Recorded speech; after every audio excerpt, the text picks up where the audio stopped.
Next up, could we have Uncle Manny and Dwayne Desoto come up and share a few words? Thank you.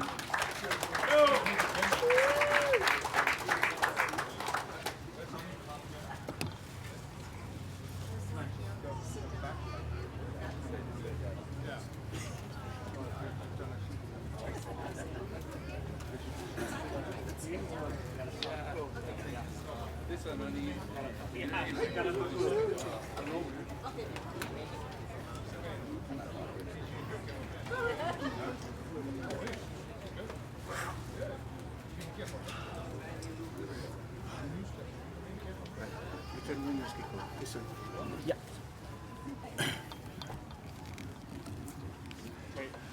Aloha. Aloha hiaka. All right, China. I'm going to tell you, I'm going to take this thing back to the 70s. I came from Waianae when Levi Stanley was playing football at University of Hawaii already. So I got picked by Larry Price to go to over there too. And so we ended up, me and Levi, and we were still brothers from Waianae, you know. And to tell you the truth, I met China through Levi Stanley. It was at Varsity Avenue, right across Varsity Theater by Blue Goose. You guys know where Blue Goose is, come on. We used to run that place, you know that, right? Hey, you guys kind of act like that, you know. So anyway, Levi and China was living upstairs, and me and Colton Song, who my brother just, we left him to go to God about 3 weeks ago also, Colton Song. So we went upstairs, I finally met China, and Eddie Aikau was there. With Levi, he was still trying to like, what girl he want to check out, yeah?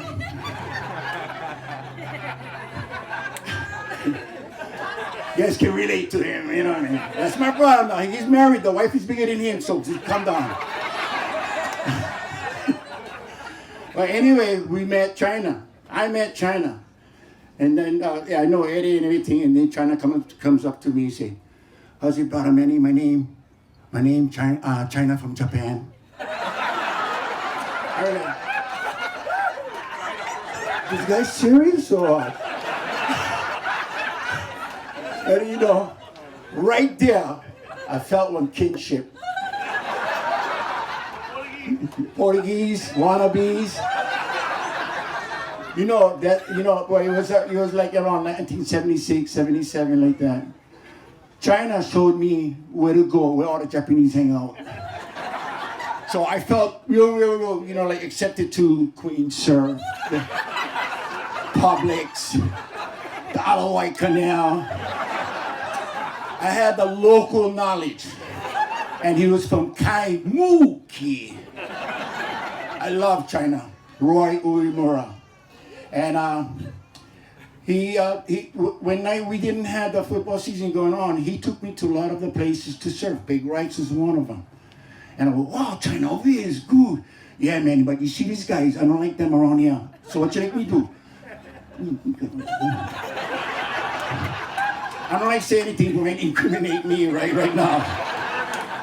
You know. But I gotta tell you guys one story, and this thing is real close. We have this Buffalo Carolina Surf Classic that's been running for 40-something years. So China was known all over except Makaha, because he never come and surf buffaloes. And only the best comes to Buffalo Surf Club, contest.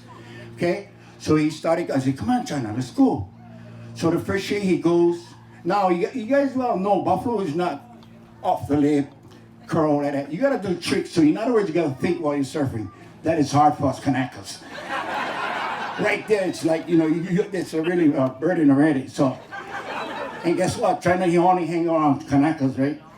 So he goes to Macau and go, China, just go out there. You gotta do the Allen Ranch, the Uncle Grant's, the coffin, all these. He goes, what?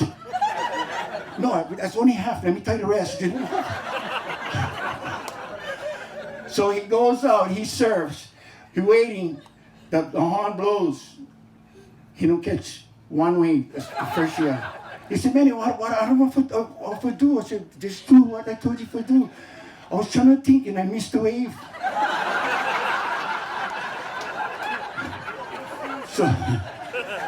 So that event passed by. So 2, 3 years afterwards, I recall him. Hey, China, you a perfect buoy out there.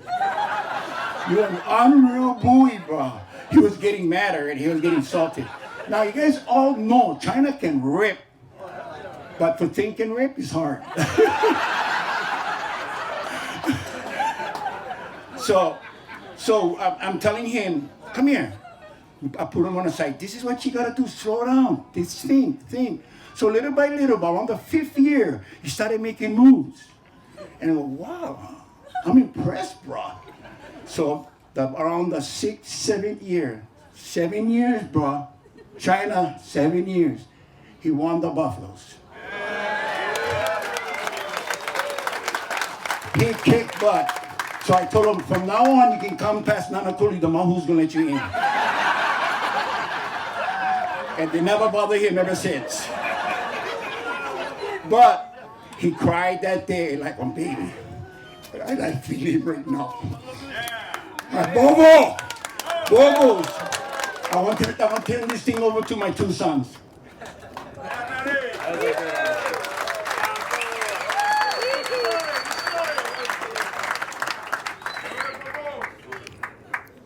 Yeah, that was awesome. Thanks, Dad.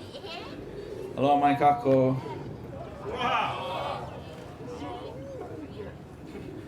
It's a pleasure to be up here and talk about Uncle China. You know, Uncle China. These 2 guys, they would just rip each other so hard as I was growing up. The moments we had, just watching. You know, I got to fall asleep in the car many nights to their evenings, and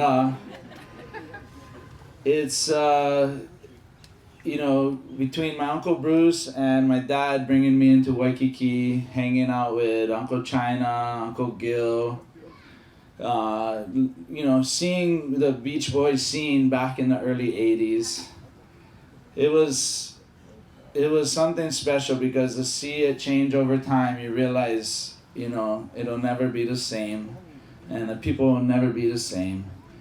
But Uncle China, you know, 9 years old, I did his contests. Back then it was the 29 and under division. And it was different, you know, it wasn't as many divisions, but went out there, it was half a foot, so I did really good because I was against all the men on these tiny little waves. You know, Kanoi and Keikoa running around. I remember, like, me and my buddy Ezra would just be like, no, I'm gonna check out Kanoi, no, I'm gonna check out Kanoi. You know, that kind of stuff. We were super young, yeah. We talked any kind. And the thing that Uncle China did was he made surfing super fun, and I won my first surfboard in that contest because I made the semis, and then out of the blue I got this blue Hawaii Tiger red striped Tiger Rail mini tanker. And you know, back in those days, I mean, I think that was my first brand new board ever, and being able to do his contests every year from that time on, it was this beautiful connection between being from Makaha and going to Waikiki, and it was all good. You know, we had uncles and aunties, and everybody was a big family, and we just look forward every summer. You know, I remember pulling up with Uncle Bruce, probably like 5 years old, to Uncle China's early events, and you could pull up to the wall back then, right on the edge of the sand, and had all these people sleeping on the wall. I don't know if you guys remember that. But they would all scatter like roaches once all of us would show up. And we were part of Waikiki. You know, even though we were from way out in Makaha, we were right there, and we got to be a part of the magic of what Waikiki offered the entire world for surfing. And you know, year after year, his influence, the people he brought to his contest came from all over the world. and really the surfing styles. I don't know if you got, Ed Twistle, you remember him, Stuart Ed Twistle? Like fresh perspective on longboarding and surfing, and Uncle Reynolds Wright bouncing around in his Speedos. But he had an elephant one underneath this other one, and all kind of funny stuff, And all oiled up. If you can imagine Uncle Reynolds all oiled up. Oh my goodness. Amazing times, having fun in the ocean and making sure everybody came and everybody wanted to come, and it's just beautiful over time, and just such a, we all needed him to show us that we could be on the competitive level worldwide. That was what he was showing us, that we have this opportunity to actually represent Hawaii all over the world. Mahalo. Yeah, because we were bringing these people together, even coming down from all over the world for him. And, I remember he started up his stand-up lessons over here over time. He was always busy guy. And he had his shop over there by Sand Island where he was cooking. He never stopped. He was just always going and always something going on. And I won this one, I think it was one of our pro contests, and I won, and it was one of the first times winning. And they were over on Ward over here at a bar. It's like 2 o'clock, yeah. I called up my dad. Yeah, Dad, I did good. Hey, come over here, Uncle China, guys. Oh, shoots. So I go over there, 2 o'clock, feeling like a champ. Walking there, they got the cigars going, and everything. He's got the crown with the cap gone. So I'm gonna partake, right? I'm gonna be a big dog today.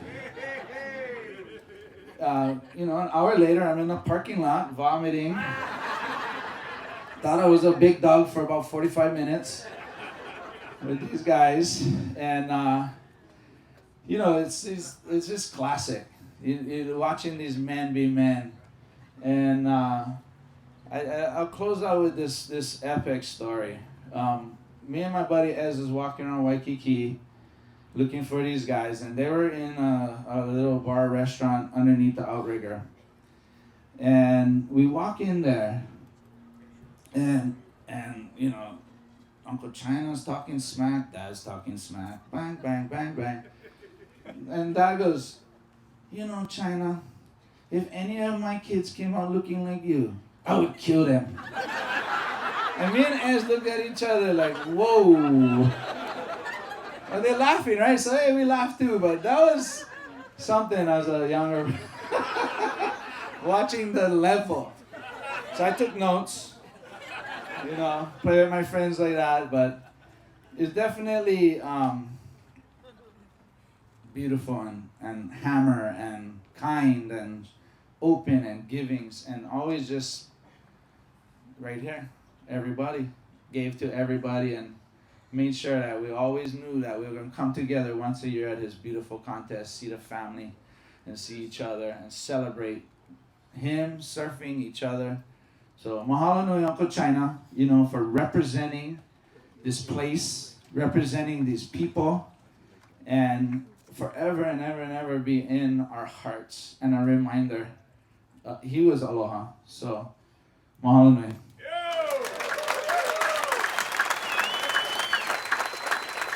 I'll just kind of keep it short and sweet, just like Uncle China.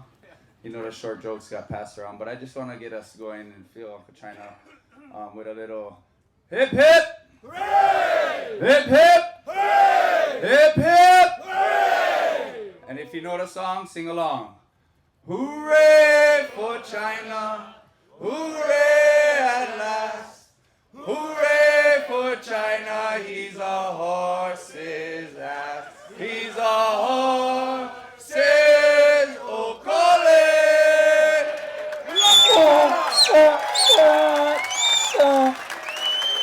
Love you, Uncle China, so much. I love you guys.